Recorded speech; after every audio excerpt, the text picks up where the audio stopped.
take a guy like Ibram Kendi, this guy has been around a little while, and I remember seeing his name creeping up, but he seemed to be like one of these semi-literate, guys who's just making these extravagant claims without any empirical support. Every now and then he'd get swatted down on social media.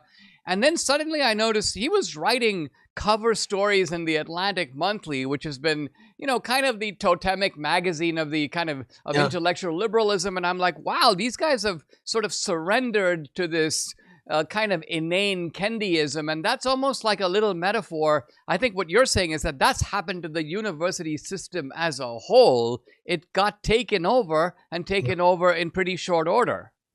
Well, Kendi's an example. I call them Kendinistas, the followers of Kendi.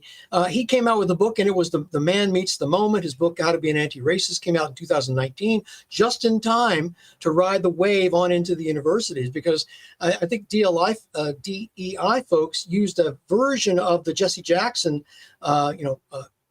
con from the 1980s, where he said, hey, that's a nice business you have there. Be ashamed if something happened to it. The kind of protection racket that Jesse Jackson used to coerce funds from. Well, DEI folks did the same thing. That's a nice university you've got there. Be ashamed if demonstrations came to your university and you were shown to be a racist organization. And so DEI people said, we can offer you absolution in a con game. They didn't say con game, but in a con game that's called virtuous victimhood.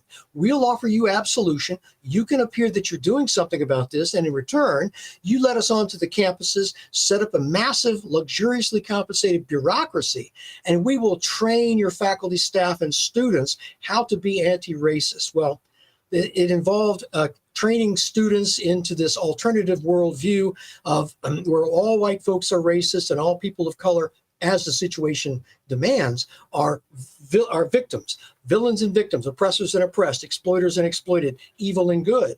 And this binary, this alternative universe, this alternative Manichaean binary is the salt and pepper, the meat and potatoes of DEI. It's false. It is demonstrably false. It's a fraud. And yet universities have been paying big bucks, and I can get into that in a moment, to maintain these bureaucracies. But thank goodness, Dinesh, these things are coming to an end under the new administration in the Department of Education. Now, how are they coming to an end? Are they coming to an end because of a constellation of court decisions? Are they coming to an end? I mean, I think, for example, about this recent, in some ways, it's a reverse browbeating, I would call it. It's a battering ram on the other side, but it looks like the Trump administration went to Columbia and basically said, you know what, nice university you've got over there, but be a real shame if we took away all your federal funding, wouldn't it? And so suddenly Columbia becomes malleable. We're going to ban these protesters from having masks, and we're now going to discipline the people who took over the university hall forcibly, and we're going to now re-examine our kind of ethnic studies and Palestinian studies department.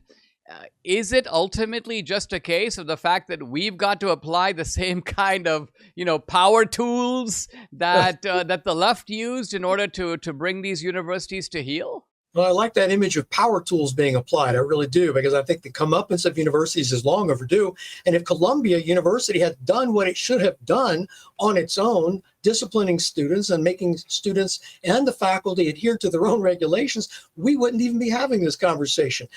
Columbia would not be on the front page of losing their $400 million, but they abdicated their responsibility to protect their own students, to display oversight of its own academic departments. It lost control of the university. That's clear. And that is what the letter states. And I would say that the letter from March 14th by the federal government to Columbia saying, we want you to do this, this, this, and this, these are things that Columbia should have been doing all along.